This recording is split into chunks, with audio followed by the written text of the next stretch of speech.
21 days offline, $1.7 million in ISS-related source code. A Pentagon agency penetrated in the same window. Tie those facts to a single 15-year-old, Jonathan C.R.M. Ray James, and you get a case that still trains security teams today. The first big line crossed. Jonathan Joseph James grew up in South Florida in the late 1990s, teaching himself Unix, C, and how networks actually move data. For the most part, he hung out in the online forums and chat rooms of the era, where people traded techniques and source code, and reputations rose on solved problems, not talk.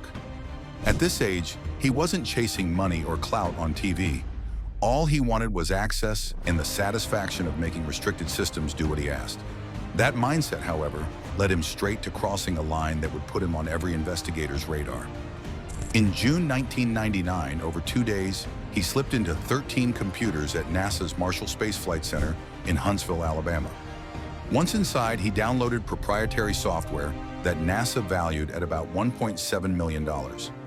That code controlled parts of the station's environmental systems, including temperature and humidity inside the crew area. NASA could not risk guessing about the scope.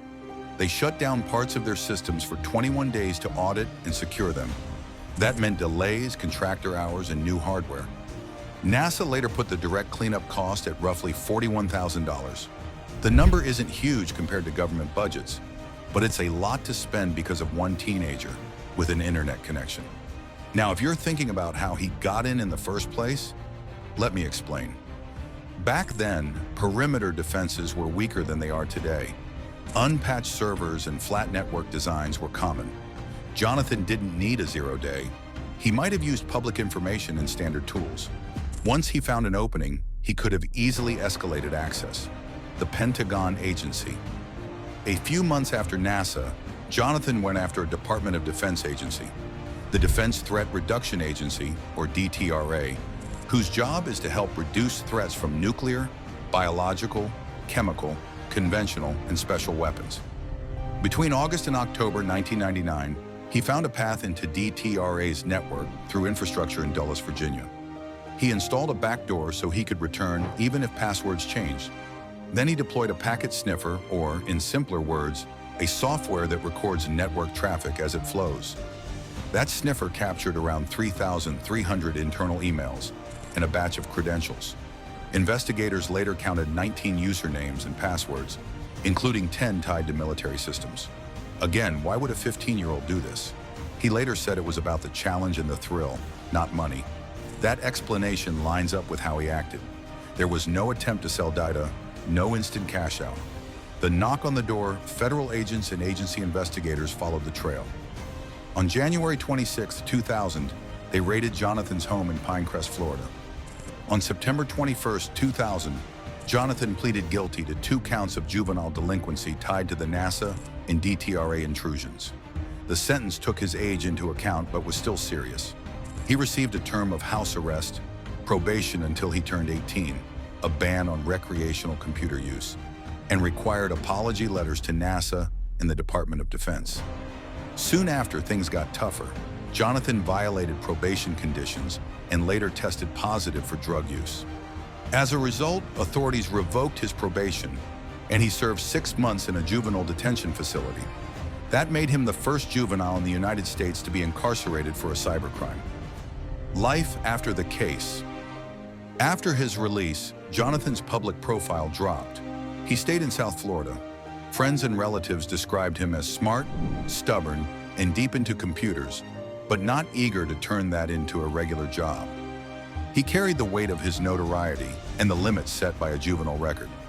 For a while, there were no big headlines with his name. Then came a different kind of case. In 2007 and 2008, federal agents were investigating massive retail data breaches that hit chains like TJX, DSW, and others. These were profit-driven hacks, stealing credit and debit card data at scale. Some of the suspects came from the same South Florida scene Jonathan had known. In early May 2008, agents raided his home again. They believed he might be tied to part of the operation through acquaintances. Jonathan said he was innocent and not part of the retail scheme. He felt targeted because of his past.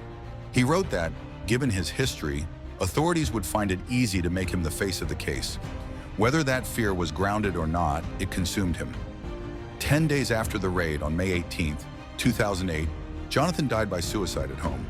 He was 24. In his note, he said he had lost faith in the process and felt he had no control left. Key takeaways. If you're a teenager learning fast, you also need to aim your skills at only legal targets. Period. Build a small lab, break your own projects, fix them, and keep notes. Jump into CTFs, online competitions where you solve hacking puzzles like finding hidden flags, exploiting safe dummy apps, and reversing code to learn real techniques without breaking laws. Or beginner bounties, but only with written permission. When you find something, file a clean report with steps, impact, and a fix. Ask pros for feedback. That's how curiosity becomes a career. If you're a parent or teacher watching this, here's what to do. Give the children structure and safe lanes.